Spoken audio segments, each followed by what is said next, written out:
안녕하세요. 공인중개사 장현길입니다. 신혼부부들이 첫 집을 구할 때 고민이 많으실 거예요. 체크해야 될 거 5가지만 말씀드리겠습니다.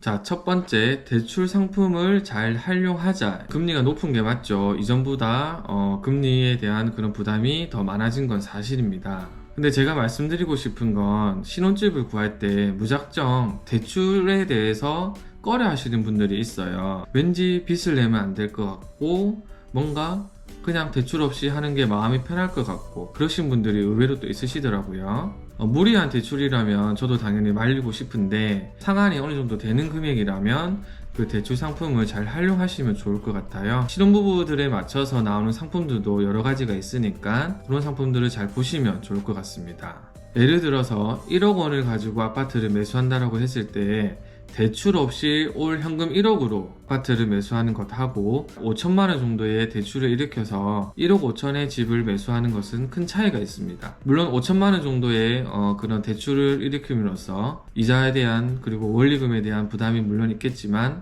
5천만 원을 더 주고 산 집이 당연히 1억 하는 집보다는 내부 컨디션이나 그리고 단지 컨디션, 주변 환경이 훨씬 더 좋을 거예요. 그리고 이게 시장이 지금처럼 좀 조정장이든 아니면 상승장이든 조금 더 조정장이면 조금 더 빨리 매도를 할 수 있고요. 상승장에는 1억 원보다는 조금 더 높은 시세 차익을 기대할 수 있다는 그런 장점이 있습니다.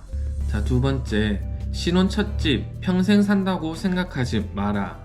우리가 집을 사는 건 평생에 있어서 10번을 넘기는 분이 잘 없으실 거예요. 그만큼 큰 일이고 중요한 일이긴 합니다. 그래서인지 신혼 첫 집을 구할 때 내가 이 집을 10년 뒤에는 20년 뒤에는 이런 생각을 하시는 분들이 간혹 있으시거든요. 그런데 막상 우리가 신혼집을 이렇게 하고 나서 아이가 생기고 뭔가 직장에 변화가 생기고 하면 짧게는 2년, 조금 길어도 5년 안에는 무조건 이사를 하시더라고요. 그래서 신혼집을 구하실 때는 뭐 나중에 내 아이가 태어나면 유치원을 어디 보내야지, 학교는 어떻게 해야지 이런 생각은 전혀 하지 마시고 오직 두 분만의 생활 패턴 그리고 우리가 어떻게 하면 조금 더 생활을 여유롭게 그리고 즐겁게 보낼 수 있는 집이 어딘지 거기에만 관점을 좀 맞춰서 집을 보시는 걸 추천드립니다. 자, 그리고 세 번째, 1조보다는 개방감이 좋은 곳으로 남향인데 저층이고 막혀있고 그리고 동향인데 고층이고 뚫려있고 이런 두 가지 매물 중에 뭘 골라야 되냐 이런 질문을 하시는 분들이 있어요. 그런 고민들의 어떤 해답은 개인의 취향 차이인 것 같아요. 그런데 이 똑같은 취향 차이를 신혼부부에게 대입을 한다면 저는 답은 달라진다고 생각합니다.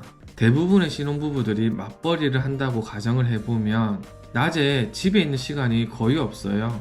평일은 물론 일을 하면서 집에 있는 시간이 없고 주말에도 이제 신혼부부니까 가깝게도 때론 멀리 여행을 가기도 하고 나들이를 왔다 갔다 하고 보통은 이제 저녁에만 잠만 자는 그런 공간으로 쓸 수밖에 없다라는 거죠. 그래서 혹시나 그런 고민을 남향인데 저층 그리고 뭐 동향인데 뚫려 있고 뷰가 시원하게 나오는 데다 그러면 신혼부부라면 저는 뷰가 시원하게 나와서 분위기를 낼 수 있는 그런 집을 추천드립니다. 자, 네 번째입니다. 올 리모델링 하지 마세요. 이건 제가 직접 좀 경험을 했던 이야기인데요. 물론 신혼부부 중에 첫 집을 신축 아파트에 입주를 해서 그런 뭐 고민을 하실 필요가 없으면 좋겠지만 조금 연식이 있는 아파트에 이제 입주를 하실 수도 있잖아요. 그래서 연식 있는 구축은 내가 뭐 어쩔 수 없어도 집 안에는 조금 신혼의 그런 느낌을 살리고 싶어서 올 리모델링을 하고 싶다 그런 생각을 하실 수 있어요. 저도 그런 생각을 해서 이제 공사를 했는데요. 지금 생각해 보면 물론 그게 뭐 아주 후회되는 건 아닌데 그래도 이거를 이렇게 했으면 좋지 않았을까라는 생각이 듭니다. 제가 공사 비용이 그때 한 2천, 3천, 3천만 원 조금 안 되게 이제 공사 비용이 들었던 것 같아요. 근데 그 비용을 내가 사고자 했던 그 아파트 매매가에 얹어서 그 아파트보다 조금 더 상급지라고 할 수 있죠. 물론 금액이 크지 않아서 뭐 월등한 상급지라고 할 수는 없겠지만 그래도 조금이라도 좋은 아파트에 어느 정도 깨끗한 매물 뭐 3년 전, 5년 전에 수리를 했었던 그런 집을 사시는 게 저는 조금 더 좋지 않겠나 싶습니다. 리모델링이라는 것은 어차피 예산이라는 것을 두고 공사를 진행하거든요.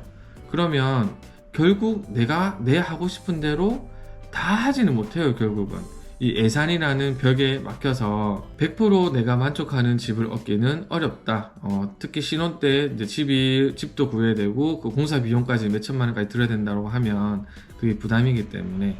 그리고 제가 아까 앞에서 이야기했던 막상 신혼집을 구해서 10년, 20년 사는 사람이 거의 없다. 공사했던 3천만 원, 이런 4천만 원 비용이 과연 나중에 그 매매가에 제대로 반영이 될 수 있느냐라고 생각해 보면 그런 비용보다는 차라리 매매가에 얹어서 조금 더 나은 아파트를 사시는 게 조금 더 좋지 않겠나 그런 생각을 해봅니다. 자, 마지막 5번째, 이게 제일 중요한데요. 집을 구하실 때 서로 싸우지 마세요. AB 신혼부부가 그만큼 좋은 시간을 보낼 때가 사실 또 없거든요. 물론 뭐 결혼을 해서 사랑이 더 깊어질 수는 있지만 그 AB 신혼부부라는 그런 어떤 달콤하고 그런 시간 자체가 다시는 좀 경험하기 힘든 시간이잖아요. 그래서 집을 구하실 때 서로 간에 의견 차이가 있고 하더라도 서로 조금 이해하시고 그렇게 집을 잘 구하셨으면 좋겠습니다. 네, 저는 또 다음 영상에서 찾아뵙겠습니다. 안녕.